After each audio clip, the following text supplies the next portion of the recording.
Hi, welcome to Crime Clueless. We're your hosts. I'm Jenna. I'm Laura. I'm Krista. And I'm Kayla. How's everybody doing? Good. Tired. We're Yeah. good. Oh, yeah, it is getting late, huh? It's the perfect time for a kind of spooky one. Ooh, nighttime ghost stories. Mm-hmm.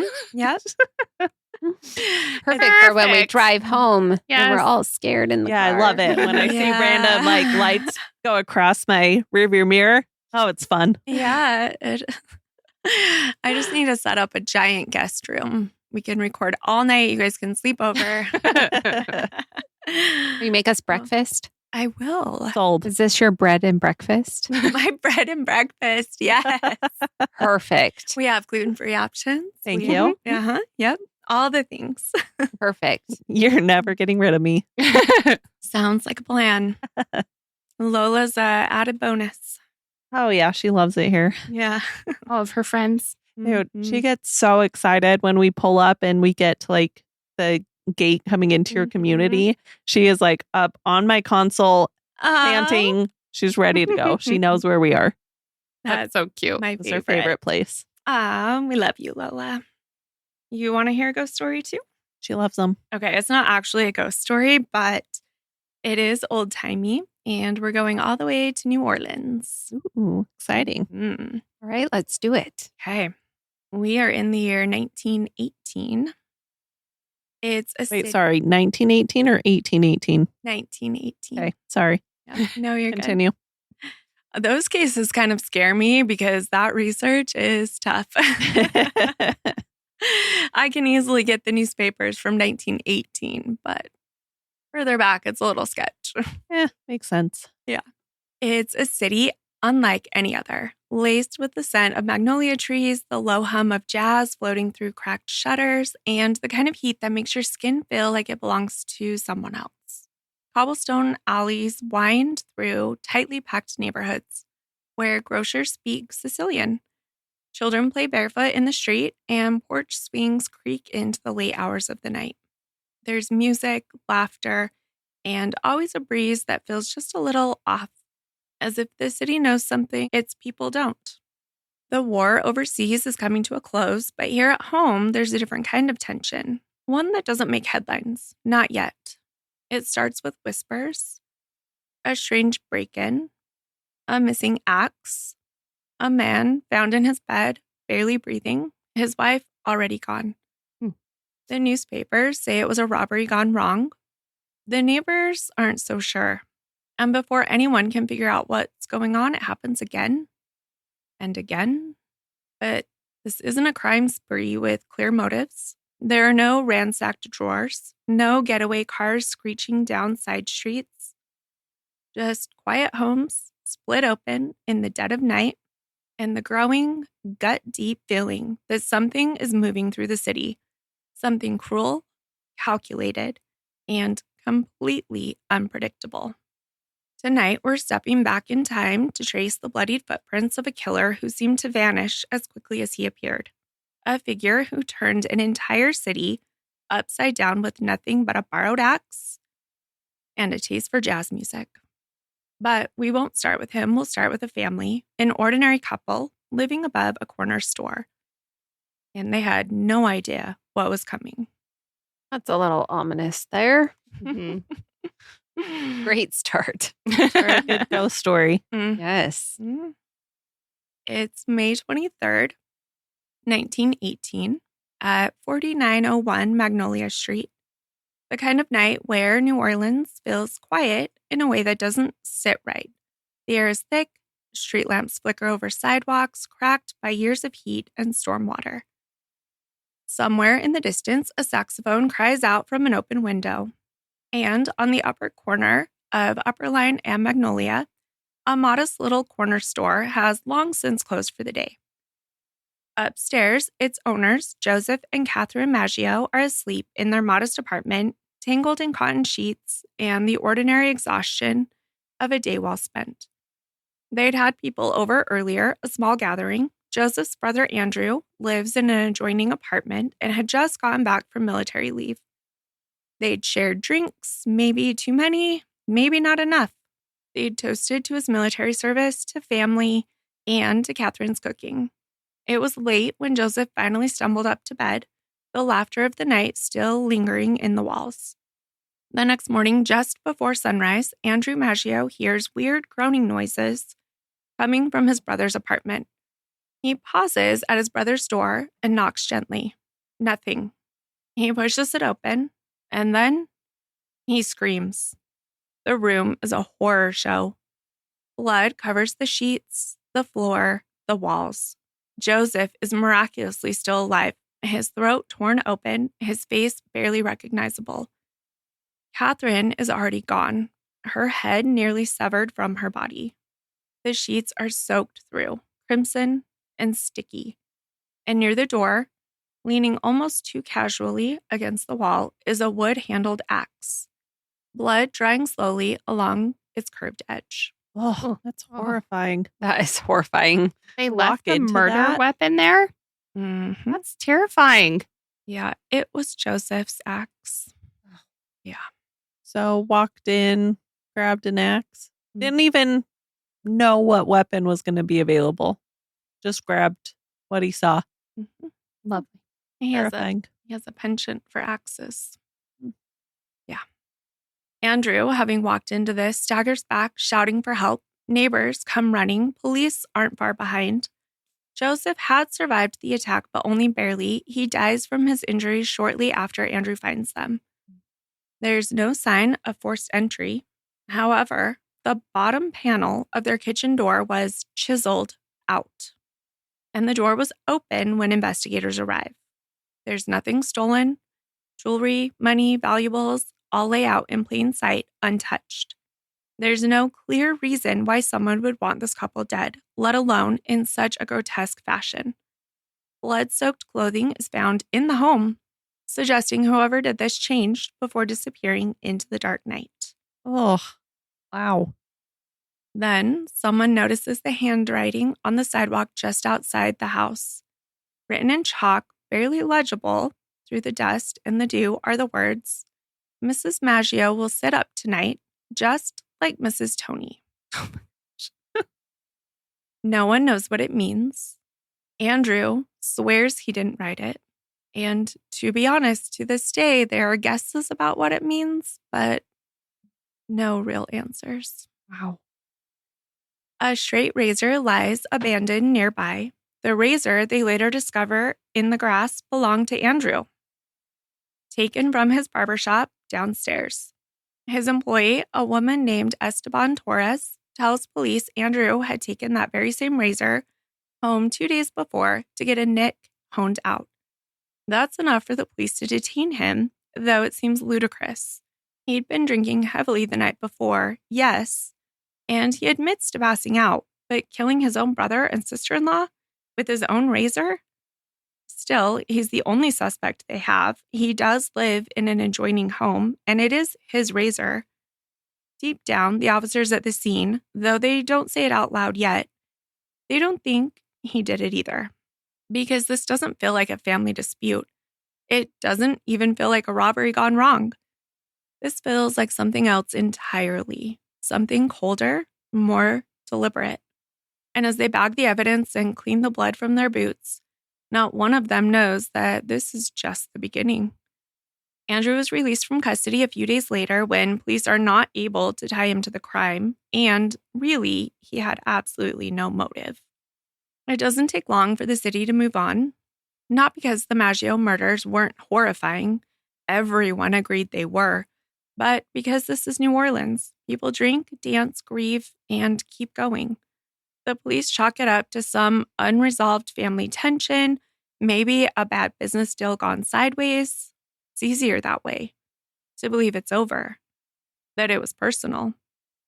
But 5 weeks later, just as summer heat begins settling like a wet blanket over the streets, it happens again. This time, it's a small grocery store on the corner of, and I'm going to butcher this name, and I am so sorry. I think it's Georginois. Georginois. That's the closest that Because I we think will it's get. French. It is. And La Harpe, right? I think. Yeah. I think it's Georginois. I like that. Origin and the harp. So Durgenois. Okay. That and the harp in the heart of the 7th Ward, the kind of place where neighbors linger a little too long and everybody knows your name. Behind it lives Louis Bessemar, the shop's owner. He's a quiet man, well-dressed, well-spoken, fluent in several languages. Some say too many. His companion, Harriet Lowe, is not his wife. She's a bit older than Louis, sharp-tongued, and often seen coming and going from the shop's back entrance. The neighbors gossip, naturally. It's 1918 after all. And living together unmarried is enough to make you infamous on your own block. In the early morning hours of June 27th, a bakery wagon driver, John Zanka, stops by to drop off fresh bread. He finds the back door ajar. Strange, but not unheard of. Still, something feels off. He calls out, no answer. Inside, John finds blood. Lots of it. Louis is slumped over, unconscious, blood seeping from a deep wound above his temple. Harriet is in the bedroom, barely breathing, her face split open at the jaw, one eye swelling shut already. A heavy, blood-soaked axe is found in the bathroom. They're both rushed to Charity Hospital. Somehow, miraculously, they're alive. And just like the Maggios, nothing has been taken. Not a register drawer opened, not a shelf disturbed, no cash missing, just 2 people brutalized while they slept. When police arrive, they begin to see a pattern. Like the Maggios, there's no sign of forced entry. There is a panel cut out of his bedroom door. A chisel was used and found near the back door of the home. No clear motive, and once again, the weapon belongs to the victim. The axe is Louis's. But this time, the aftermath gets messy. Harriet Lowe, semi-conscious, drifting in and out of consciousness, begins talking, and what she says makes things worse. She claims her attacker was a man of, quote, mixed race, that he had been lingering near the shop in days prior, and that Louis himself might not be who he says he is. That perhaps the whole thing is something more tangled. The police seize on the idea. Suddenly, they're no longer looking for an unknown assailant. They arrest a local handyman who had worked for Louis a week prior. His name is also Louis. It's Louis Obacon, and he's Black, which in 1918 is more than enough to make him a suspect. He denies everything. They find no blood on him, no evidence, no motive. Eventually, they let him go. Then the focus turns to Louis himself. After all, he is foreign. He reads and writes in German. He keeps letters in multiple languages in his store. And in the middle of World War I, that's all it takes to raise eyebrows. The FBI, well, the very early version of it anyways, gets involved. Is he a spy, a saboteur, a man with secrets? They search his home, grill him about his loyalty, but nothing sticks. And just when you think this can't get more twisted, Harriet changes her story again. She tells the journalist that she knows exactly who attacked her. It was Louis, her lover, her housemate, her near killer, she claims. The police waste no time. Louis is arrested and charged with attempted murder. Wait, how is he arrested if he himself was also attacked and almost killed? Yeah, it makes they no think sense. He just turned the axe on himself after? That's what they're saying. Mm-hmm. Interesting. Was there any writing found at the scene like the last one? No. Nope. I don't believe there is at any of the others. Only the first one. Mm-hmm.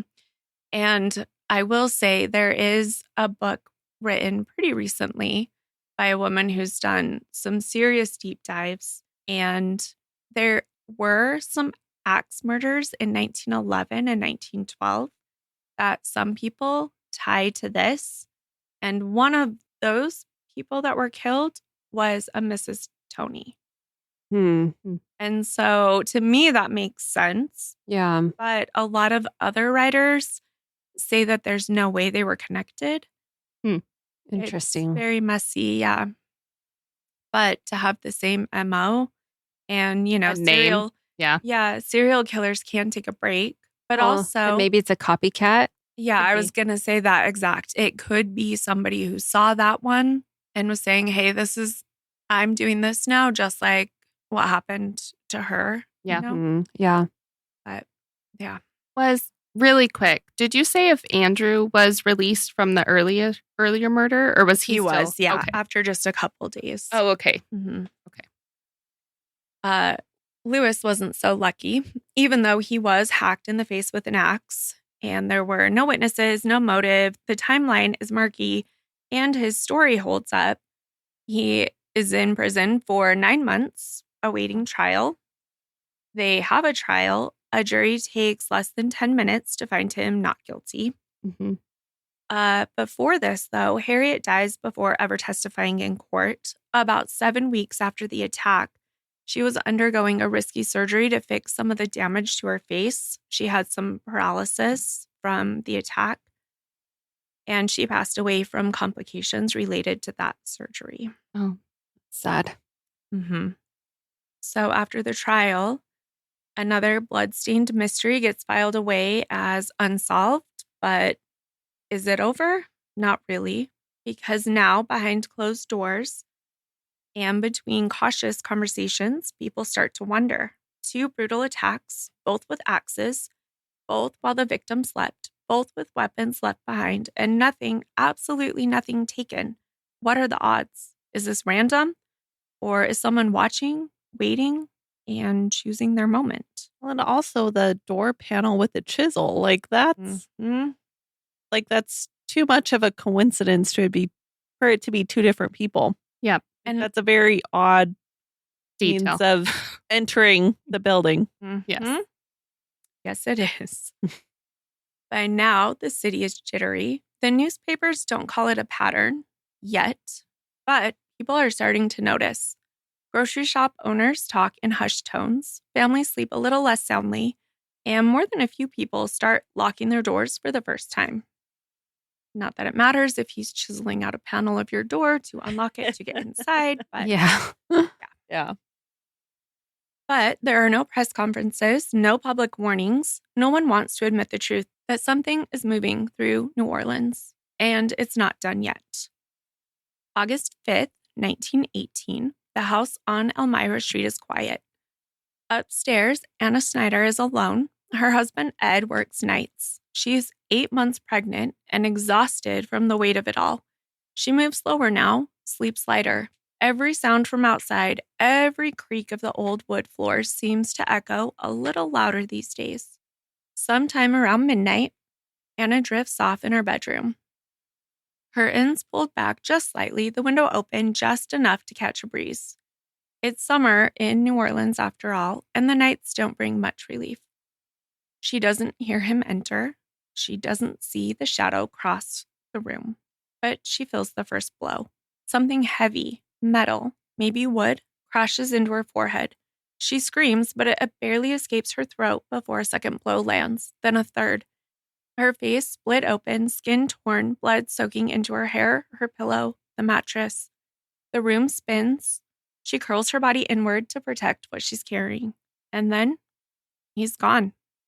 No sound of footsteps, no slamming door, just the pulse pounding in her ears and the sharp taste of blood at the back of her throat.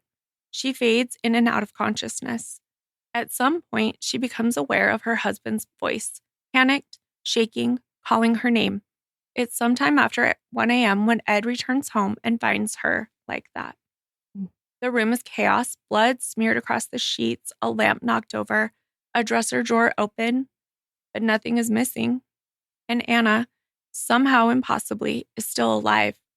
Ed rushes her to the hospital. Doctors don't understand how she survived. She can barely speak, but she tries. She says she didn't see anyone. She didn't hear anything unusual. Just the sudden violence and then darkness. Oh, that's awful. 2 days later, she gives birth to a healthy baby girl. Police inspect the house. No door was broken, no window obviously forced, and they don't find an axe this time, but the wounds speak for themselves. A blunt object was used, maybe the knocked over table lamp. maybe something else.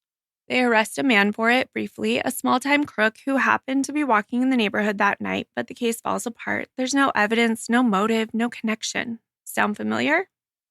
The attack on Anna is brutal, senseless, and just like the others, completely without explanation. No robbery, no suspects that stick, no fingerprints, no footprints, no answers. Just another home torn open in the middle of the night, another woman left for dead.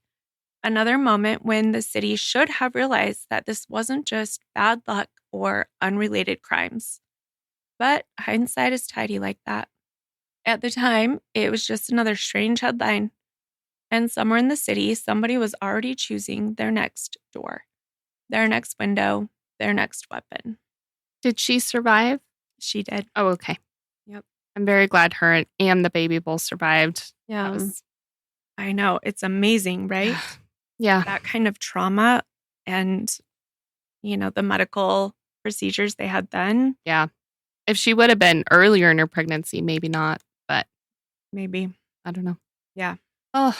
So in the first one, did the husband end up surviving? No. So just Lewis and Anna have survived so far. Yes, technically, because Harriet died from a surgery related. Right. Mm-hmm. Okay. Yep. I wonder why Harriet, I don't know if maybe she got hit in the head and couldn't remember and just I don't know. I'm just trying to figure out why she would blame them. Lewis? Yeah. Both Lewises. Yeah. Yeah. I don't know. The first one I kind of get if you saw someone and then someone attacked. I don't know, but I don't know. I'm just trying to figure out why she would have blamed him. Them. Yeah. I wonder that too. Especially where he had a wound himself. Yeah. Yeah. If he just found her, mm-hmm. I could kind of see that, but. Yeah, that would make a lot more sense. Yeah. Especially if they were both sleeping and just she was attacked. But yeah. It's August 10th, just 5 days after Anna's bloodied, breathless survival. Across the city, the heat hangs heavier than ever, like the whole town is holding its breath. People are restless. Shop owners glance over their shoulders a little more often. Some tuck knives under their pillows. Others start sleeping in shifts, watching the door. None of it feels real yet, not quite. These things happen to other people, to strangers, to the names you skim in the morning paper. Until it happens to someone you know, or someone down the block, or someone like Joseph Romano. Joseph is an 80-year-old grocer, retired but still sharp. He lives with his 2 nieces, Pauline and Mary Bruno, in a small house on the corner of Tontai and South Roman Street. The girls take care of him, make dinner, tend the house. He keeps to himself, quiet, orderly, no trouble, no enemies. On the night of August 9th, the house is locked up tight. The girls settle into bed. Joseph heads to his room, probably muttering about the heat, the war, or the price of tomatoes. It's quiet, normal, safe, until the screams. Just before dawn, Pauline and Mary are jolted awake by the sound of something heavy crashing to the floor, a groan, then silence. They rush to their uncle's bedroom and stop cold. The door is open, the window cracked, and Joseph Romano is on the floor, bleeding from his head, struggling to sit upright. Blood pours down the side of his face. His nightshirt is soaked through. He looks up at them, dazed. Behind them, footsteps. Not theirs. The girls turn just in time to see a man slipping out of the house. They only catch a glimpse. A tall, dark figure, broad-shouldered, wearing a dark suit and a slouched hat, disappearing down the hallway. He moves fast, unnaturally quiet. Then he's gone. They scream. Neighbors flood in. Someone sends for a doctor. Joseph is still alive, though barely. He tries to speak, but the words don't come. The back door had been forced, a panel neatly chiseled away, just like the others. Were all of the victims shop owners? Mm-hmm. Interesting. Yep, except Anna. I'm not exactly sure what her husband did for work, but she doesn't quite fit that mold. Some historians question if she's part of it or not. Interesting. Mm-hmm. Because No chiseled door panel. Yeah. No bloody axe of theirs found. Maybe they didn't have one. Seems similar, but not the same. Mm-hmm. Yeah, that writer I was talking about, she thinks this one isn't his work. She thinks it's a domestic dispute, which is sad. Yeah. Yeah, that is sad. Yeah. But especially if her husband was in the bed next to her and he was get at attacked. work. Oh, okay. Sorry. At work. No, I'm just kidding. I don't know. But all the other victims seem older too, right? No. Not necessarily. Not the first two? No. But they're all Sicilian. Okay. Too. So that is another aspect. A bloody axe is found in the yard. And again, nothing stolen. Not a coin, no food, not a single motive anyone can name. Joseph Romano is rushed to the hospital and he dies 2 days later. And this time, finally, New Orleans notices. The newspapers start using the phrase, the Axeman. It's the first time the attacks are openly connected in print. The first time the public gets a name for what's been haunting them at night. And with that name comes fear. People start carrying weapons, guns, axes, knives, anything. Hardware stores sell out of locks and bolts. A local blacksmith reports getting nearly 50 orders for custom window bars in one afternoon. And the rumors start that it's a demon, that it's a madman who disappears into the shadows, that it's someone no one suspects, that he's choosing his victims based on jazz music, Italian names, grocers, something darker. The city doesn't know yet, but they know this. Someone is out there, watching, choosing, killing, and he's not done. In fall 1918, the killing had stopped, but the scratching hadn't. On August 11th, just 1 day after Joseph Romano took his last breath, a man named A.I. Durand rose just before dawn to start his workday. He shuffled towards his back door, likely thinking about the weather or maybe if the milk had spoiled overnight, and then he froze. Laid out neatly on the steps beneath his feet were a chisel and his own axe. That'd be so scary. Right? His back door had been damaged, a splintered scar near the bottom panel, the kind that comes from someone trying to carve their way in.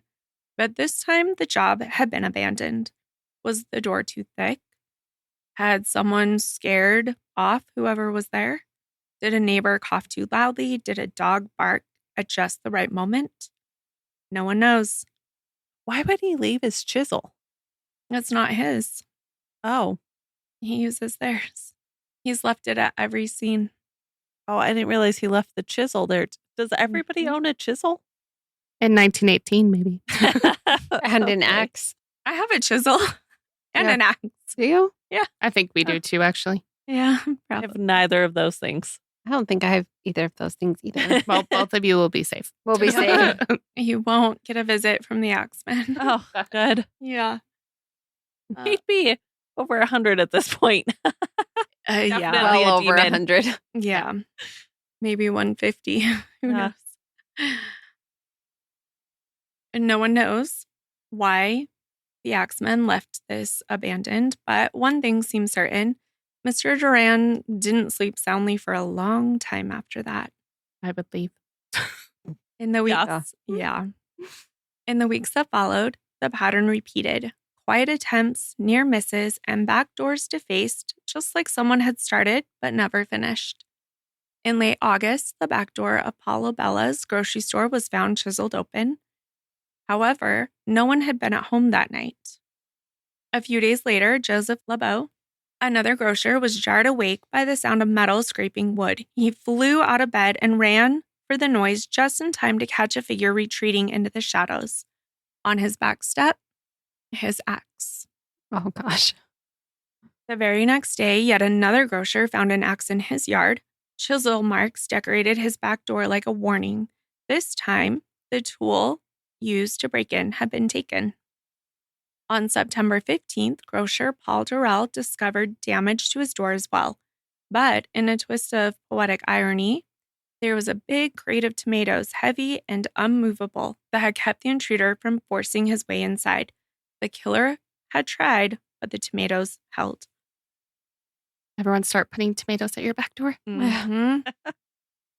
One by one, grocers and shopkeepers whispered to each other over counters and under their breath at church. Something or someone was still out there, still trying.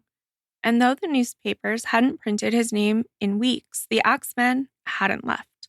He was just circling, testing, waiting for the perfect opening. Were there more attempts, more doors almost broken, more axes left behind that no one dared report? Almost certainly, because by now, every Italian grocer in New Orleans was sleeping with one eye open, a weapon at their bedside, and a fresh lock on every door. But they didn't know what was coming next, because soon something else would force the Axeman to retreat. Something that didn't knock or chisel or climb through windows. Something even more invisible and even more deadly. By late 1918, New Orleans was no longer just afraid, it was tired. Tired of funerals, tired of uncertainty, tired of wiping sweat from its brow with one hand and gripping a weapon with the other. Because the Axeman wasn't the only thing haunting the city. That fall, another killer swept through the streets. Invisible, merciless, and everywhere. The Spanish flu. Worldwide, 50 million people died from the Spanish flu. It was catastrophic. The first reported case in New Orleans was early October 1918 from a military encampment on the campus of Tulane University. The flu came in waves, and it hit the city hard, one of the worst hit in the country. 1 week, the man at the market was fine. The next, his store was shuttered, his windows dark. Entire families vanished behind their front doors, buried within days. Hospitals overflowed. Coughing echoed down hallways like some grim percussion. And the news, well, it wasn't just about axes anymore. It was about ventilators that didn't exist yet, nurses collapsing from exhaustion, children with no one left to care for them. The first time that I ever heard this case was like 2016 or 2017, way before COVID. Mm-hmm. And it's funny how the quarantines that are coming up next so mirror what we went through. Mm. But at the time, it seemed crazy. Yeah. Mm-hmm.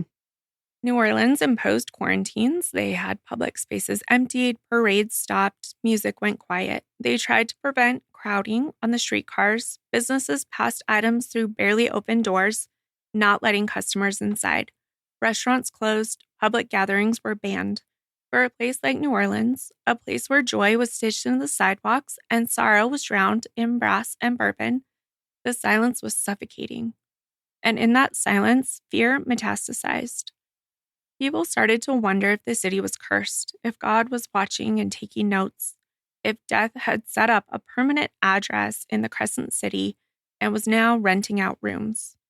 And the thing about fear, it doesn't stay still. It shifts, it spreads, it changes shape. Which is why when things went quiet after Joseph Romano's murder, no one really believed it was over. Sure, the police hadn't found anyone. The papers were distracted with war headlines and flu numbers. People had other things to worry about.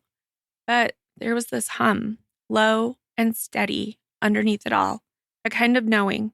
The Axeman wasn't gone. He was just waiting. And when he returned, it wouldn't be in the heart of the city where police patrolled in pairs and locks had been doubled and tripled. No, he'd head somewhere quiet, somewhere just far enough away for people to feel safe again, somewhere like Gretna. It's been 6 months since the Axeman killed. 6 months of closed blinds, of whispered theories, double-locked doors, and axes tucked under beds. 6 months of silence, rumors, and tension so thick it clings to the skin. And then just when people start to think maybe it's over, maybe it was a fever dream, a series of coincidences, maybe the Axeman moved, disappeared, got killed by the flu, he comes back. March 10th, 1919, about 7 miles or 15 minutes southeast if you were to drive there today in Gretna, Louisiana. It's across the Mississippi River from New Orleans. It's a quieter, smaller town. a town where everyone knows everyone, and trouble usually comes in the form of gossip, not bloodshed.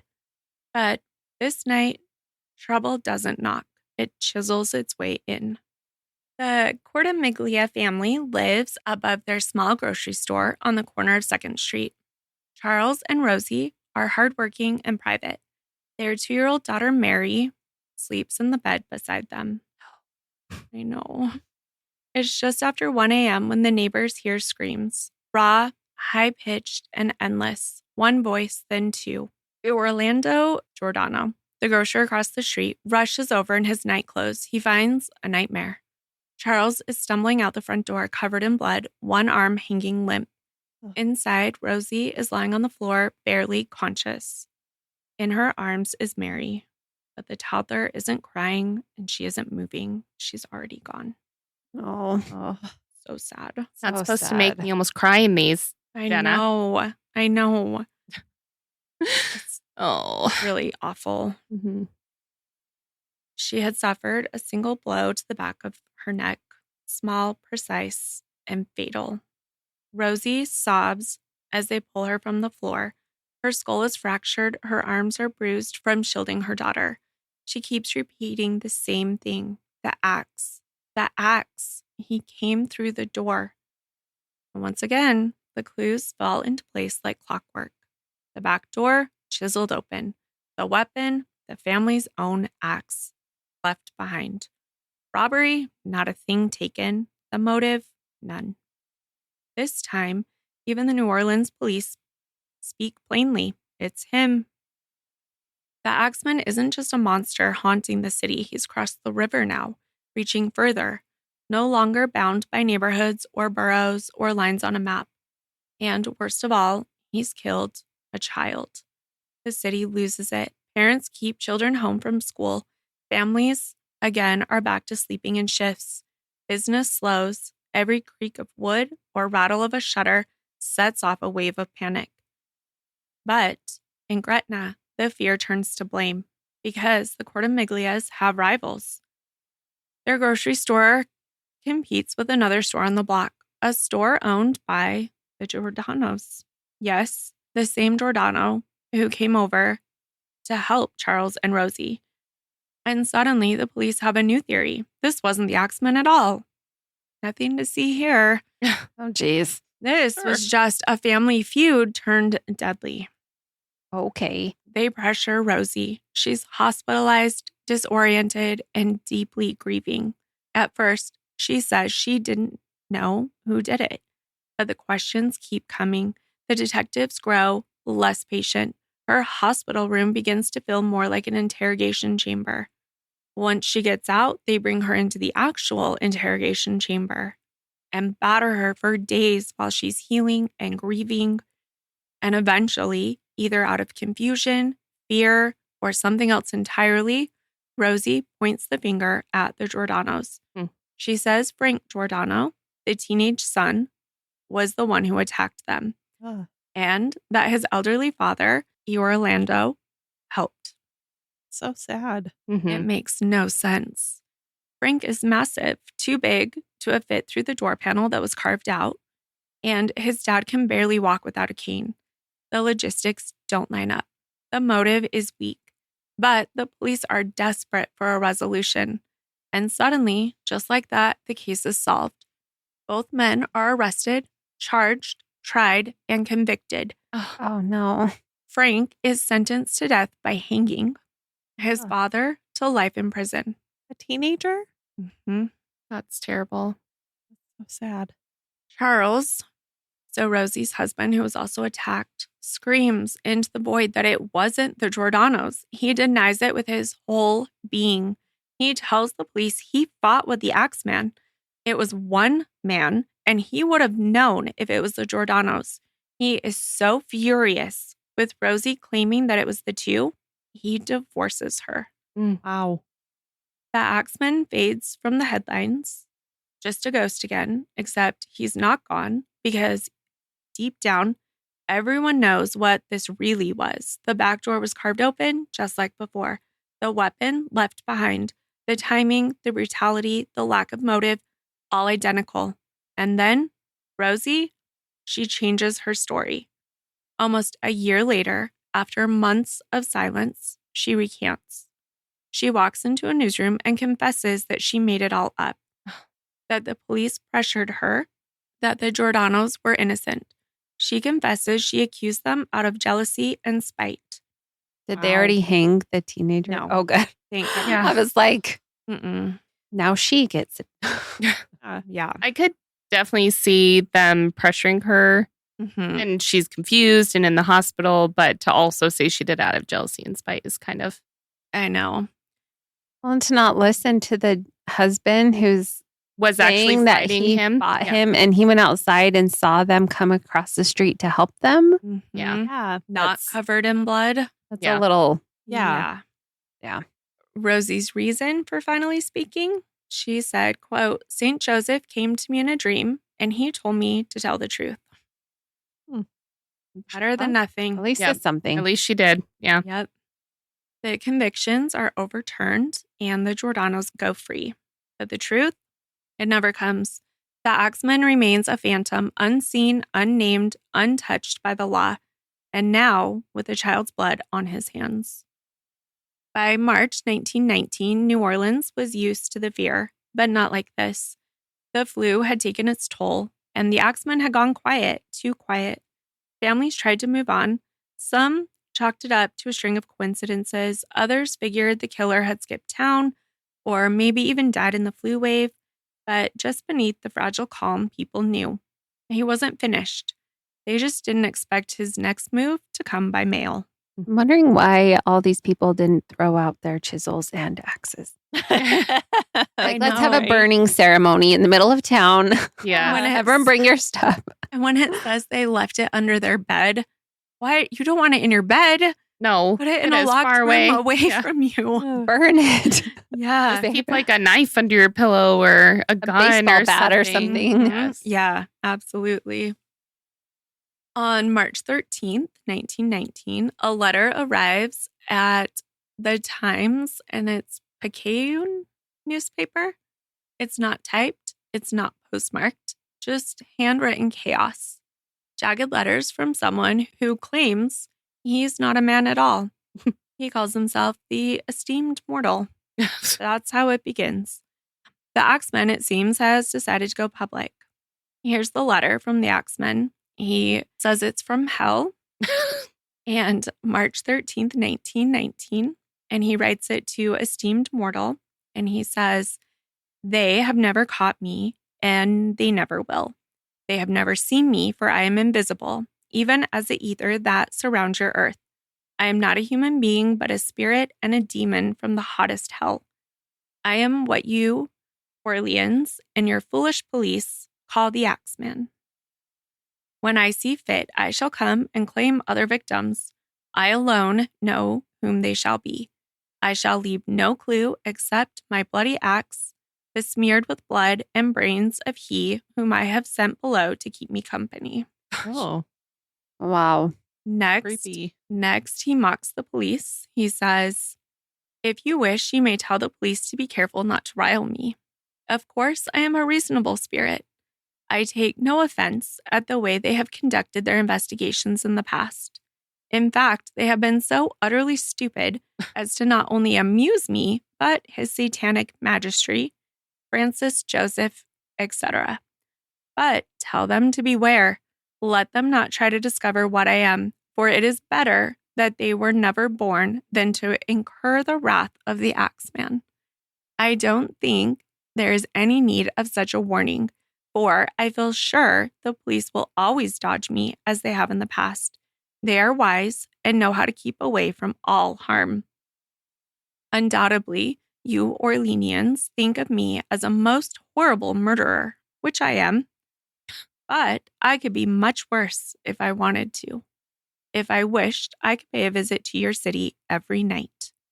At will, I could slay thousands of your best citizens, for I am in close relationship with the angel of death.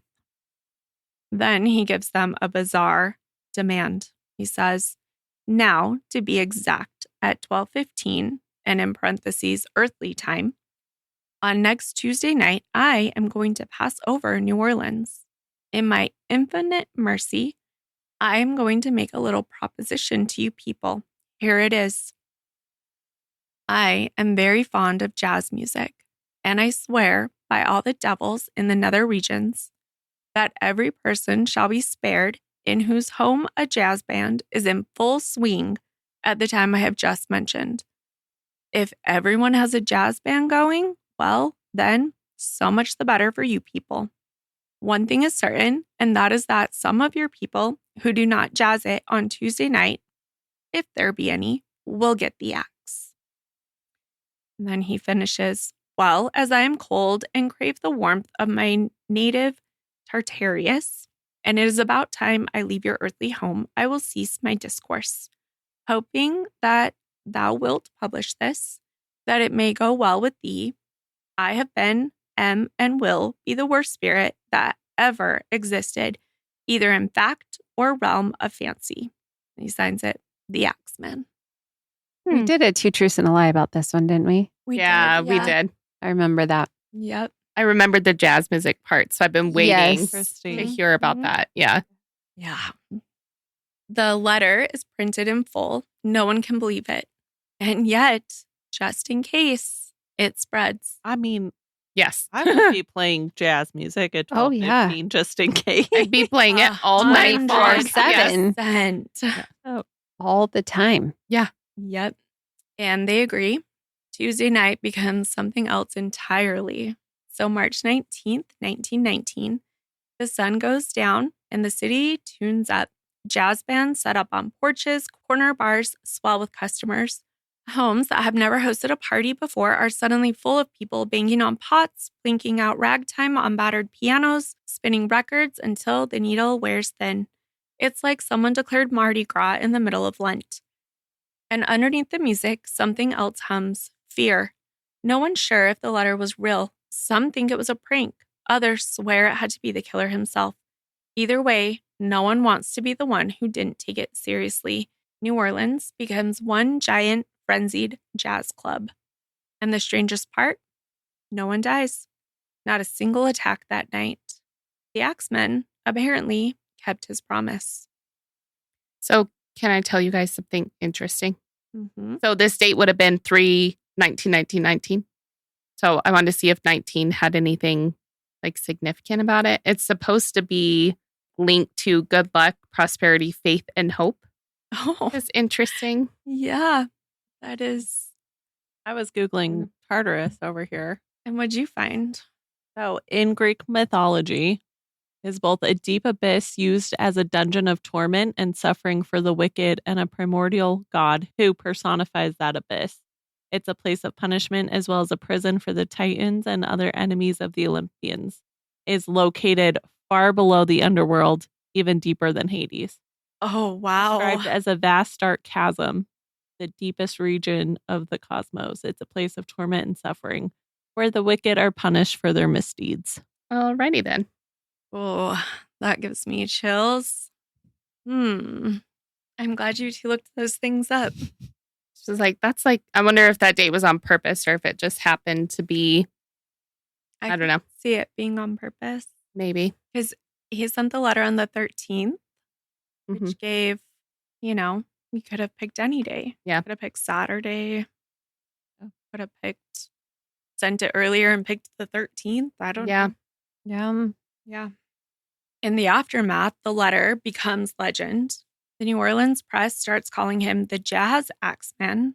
Sheet music is published. One local composer writes a piece titled, The Mysterious Axeman's Jazz. Don't Scare Me, Papa.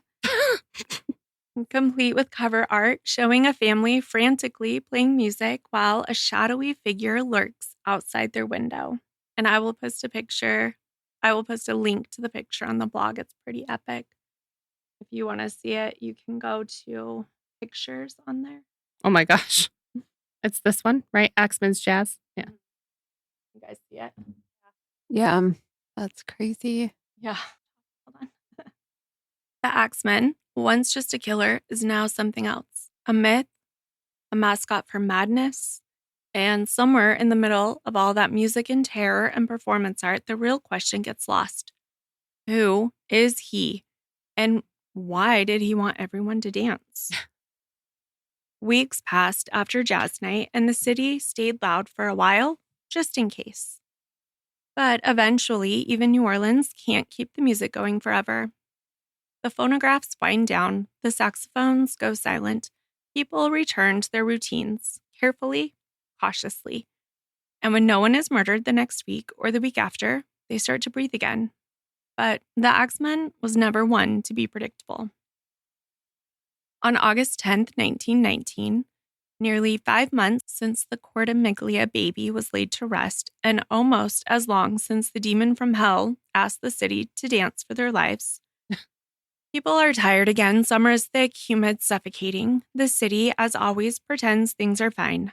That's when he comes back. This time, it's Steve Boca, another grocer, another target. Just after midnight, Boca is fast asleep in his apartment behind the store when he hears something. It's not clear what wakes him, maybe a sound, maybe instinct, maybe nothing at all. When he opens his eyes, it's already too late. The shadow is there. Then comes the blow, an axe to the skull, and the world goes black. Somehow, Boca doesn't die. He stumbles into the night, blood streaming down his face, disoriented and dizzy. He makes it to a neighbor's porch before collapsing. When the police arrive, they find the same signature. The back door chiseled open, the axe left behind, nothing stolen, no footprints, no witnesses. And once again, no suspects. Boca survives, but he never fully remembers what happened, just flashes, pain, a figure in the dark. And so the city tightens his grip again. But it won't be enough. On September 3rd, 1919, Sarah Lumen lives alone on 2nd Street. She's 19, independent, not Italian, not a grocer, just a young woman trying to make it on her own in a city that's grown quieter, edgier, harder. Neighbors notice something strange. Her windows have been open for too long, her porch untouched, mail collecting. So they knock, no answer.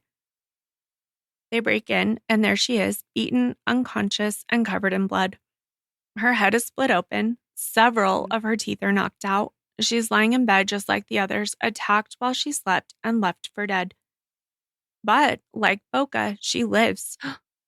She survives the surgery, but, like so many before her, she remembers nothing. Just darkness and then pain. How long was she there? I don't know. That's crazy. Mm-hmm. That's so sad that it took days to find her. Yeah. Hopefully just a day. Yeah. If she survived, I would guess it was. Yeah. Not like a week. Yeah. Yeah. This time, though, there's no door chiseled open. Instead, the killer came through an open window. The axe, once again, is found outside on the front lawn. But something feels different, the randomness, the deviation from the usual pattern. It's almost as if the Axeman is unraveling, his method shifting, his restraint gone. Or maybe he just doesn't care anymore. 1 month later, the city gets its final reminder that the music doesn't protect you, that luck runs out, that the Axeman does what he wants when he wants. And the last time he comes, it's personal. It's just before dawn, and the house on Elysian Fields Avenue is still. Inside, Mike Pepitone is sleeping, a husband, a father of 6. He runs a modest business, lives a modest life, and likely went to bed that night thinking about bills, groceries, the kind of endless chaos that comes with raising 6 kids. Ooh. Mm-hmm.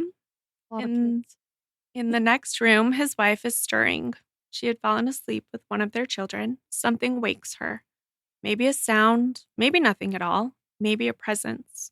She walks towards the bedroom, barefoot, groggy, expecting nothing. And then she sees it. A man, a figure, large, broad, blurred by the dark, holding an axe. He doesn't turn. He doesn't speak. He simply vanishes into the early morning shadows. And what he believes behind is carnage. Mike is sprawled across the bed, his head split open. The walls are sprayed with blood, thick and red, dripping, even splattered across a nearby painting of the Virgin Mary. The sight is obscene, almost theatrical.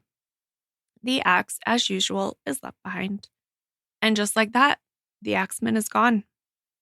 No one sees where he goes. No one hears his footsteps in the streets. No more doors broken. No alarms raised. Despite the horror, despite all the blood, this murder barely makes a ripple in the newspapers. The story is fading. People are worn down. War, the flu is back. Death from the war and flu, which is now back, have taken their toll. And most don't realize what this moment is. The end. Because after this, after Mike's life is ended in a storm of violence and silence, there are no more attacks. The Axeman disappears completely. No final letter, no confession, no capture. Just absence. You said this one was personal? Are we going to talk about that? I'm assuming. Okay. I You're won't ahead of yourself. I know. I was waiting for it. I almost skipped that line. Yeah. And so begins the second half of his legend, the part built on theories, myths, and half-truths. The part where people tried to guess who he was, what he wanted, and why he stopped. Some believe he died, maybe from the flu. Some say he moved on to another city. Some believe someone took care of him, off the record. And some think he's still out there, waiting for another reason to knock. But whatever the truth is, the blood trail ends here. And New Orleans, for the first time in over a year, begins to sleep again. Not because the monster is gone. They don't even know the monster is gone. But because you can only stay afraid for so long.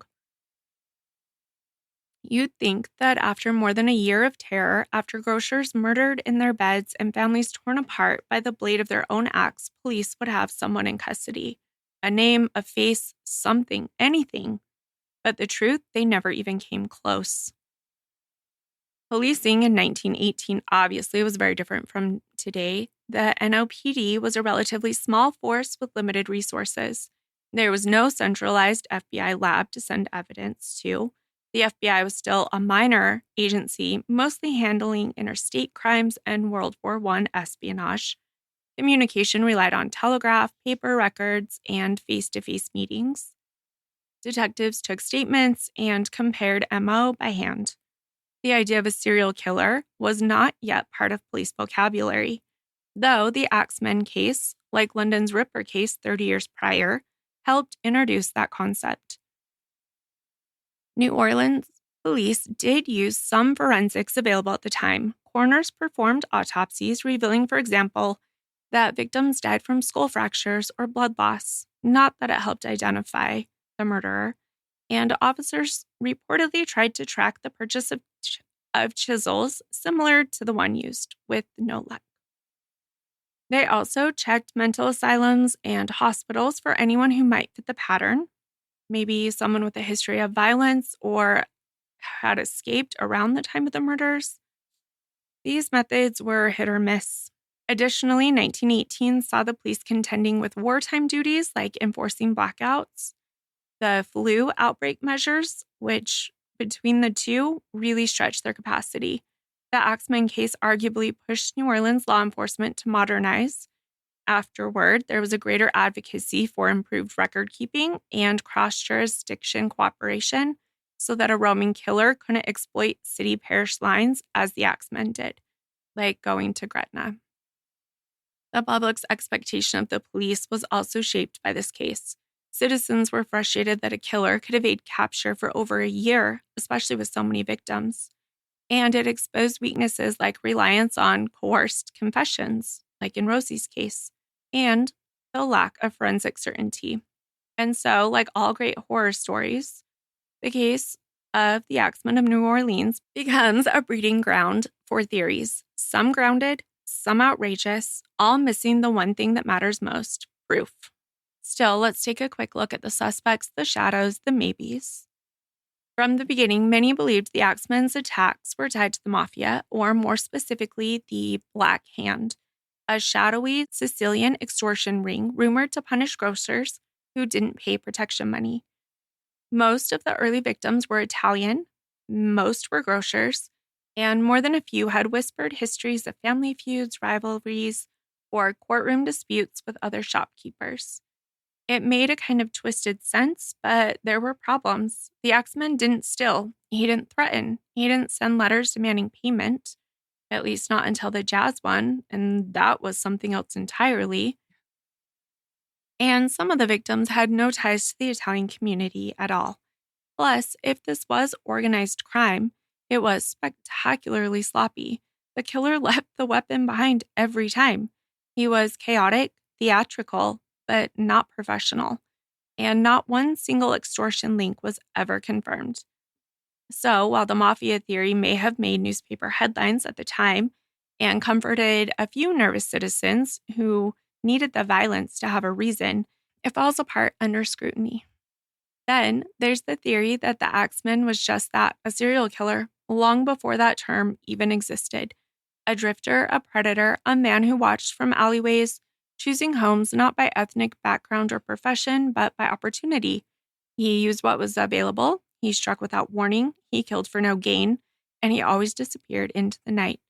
That pattern fits, and it's terrifying. It also explained why he stopped. Maybe he died, or was arrested for something else, or just moved on. But the thing about this theory is it gives the Axeman no identity, just a shape, a hunger, and a trail of blood. It answers how, but not who. I do wonder if he wrote that letter to play up like a fantasy to give people something to be excited about, or if he actually believed himself to be that person. I don't know. Which would make checking some of those hospitals. Yes. Yeah. Yep. I mean, we can't rule out that he actually was. No, we cannot. Sure. I guess that is true. There is no proof to the contrary. The next one is the Mumphrey theory. This one is the closest thing the case has to a name. Frank Doc Mumphrey. Or maybe Joseph Mumphrey. Or maybe Frank Manfrey. Depends on which article you read and how much you're willing to believe. According to local lore, Mumphrey was a shadowy con man and possibly involved in organized crime. He did have ties to Black Hand activity.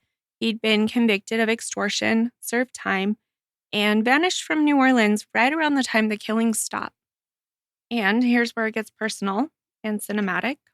The story goes that Mike Pepitoni's widow, the woman who saw the Axeman flee her home after her husband was murdered, tracked Mumphrey to Los Angeles years later and shot him dead. Oh, wow. Some say she recognized him. Some say she admitted it was revenge. But the documentation, it's foggy at best. The Los Angeles Times did report on a shooting involving a man named Mumphrey, but it's unclear if he was the same man. There's no solid evidence tying him to the New Orleans killings, just circumstantial overlap and whispers in the dark.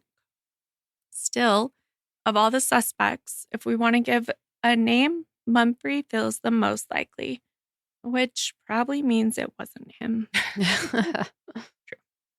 And then there's the jazz letter. Some believe it wasn't written by the Axeman at all, but by a local musician or even a newspaper editor trying to boost sales or club attendance during a slow news week. It's wild, sure, but think about it. The letter was well written, dramatic, designed to go viral, at least by 1919 standards. And it worked. New Orleans partied like its life depended on it, literally. But if it wasn't the Axeman who wrote the letter, then the whole thing becomes even more unsettling because it means the killer may have been out there that night, watching, laughing, and choosing not to kill. So who was he? A butcher, a neighbor, a ghost, a nobody? The truth is we don't know, and we probably never will. And that may be the most terrifying thing about him, because the Axeman wasn't just a killer. He was a feeling. The sound of footsteps behind you that shouldn't be there. The creak of a door that had been locked. The silence that settles right before the scream. He was New Orleans' boogeyman. And sometimes boogeymen don't have names. They just have axes. That's so crazy. Yeah. Yes. Like to just have no idea who it was. Just disappears, decides he's done one day. Mm-hmm. It's like the I-70 killer, you know? Yeah. They just all of a sudden stopped. We're gone. Yeah. I mean, they even had pictures of the I-70 killer and never found him. Well, in this one, they had people who saw him. Like the one husband fought with him. And then the two nieces. And they, you know, some people saw him, but probably not well lit enough. It was a shadowy figure. So Yeah. I think we need to go back to an actual demon. That wears a suit. Yes. Gotta be fashionable. And uses a chisel. And an axe. Yeah. Maybe he was bored. Possibly. Yeah. But it's just not enough entertainment in hell, I suppose. Yeah.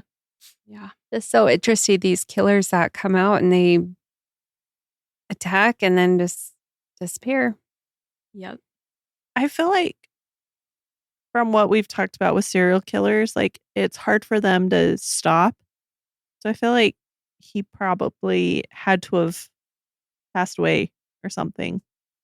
And I can't really find anything else similar in newspapers anywhere else in the country. So it doesn't seem like he moved. Because the flu came back full force the next fall, I think New Orleans lost over 4,000 people just in their city. Oh, wow.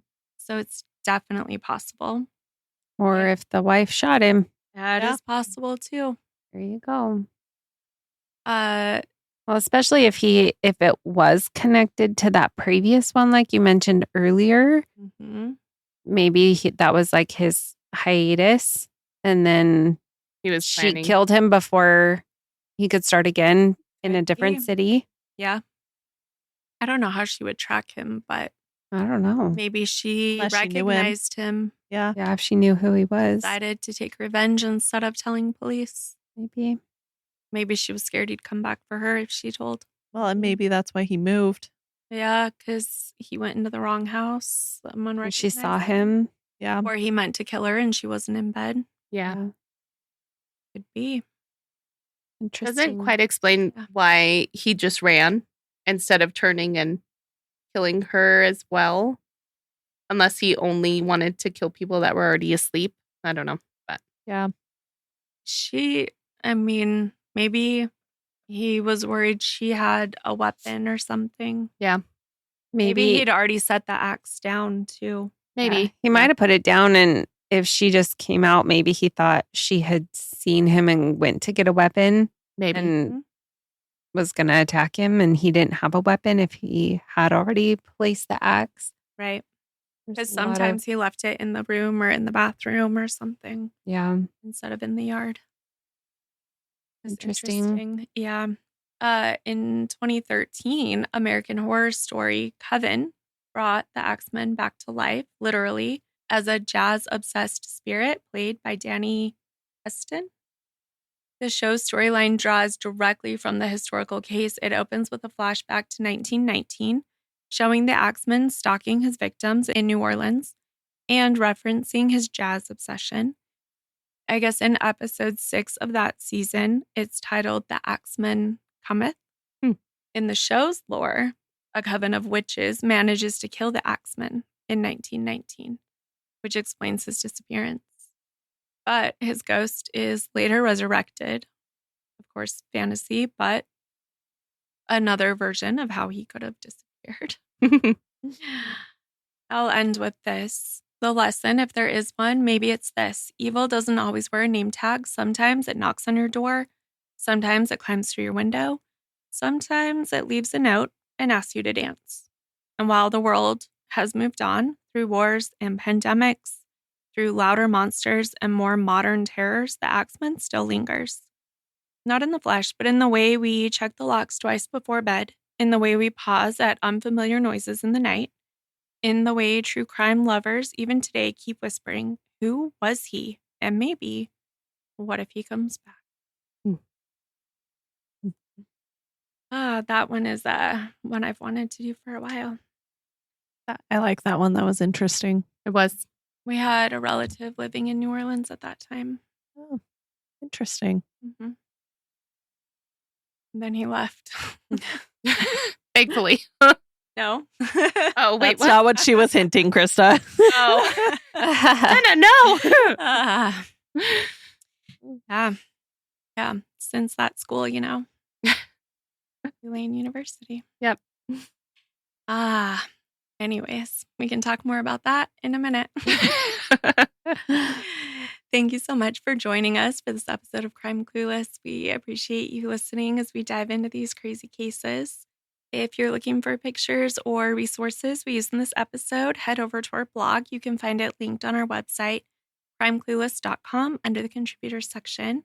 We would love to hear your thoughts and theories. I would love to hear what other people think about the Axeman.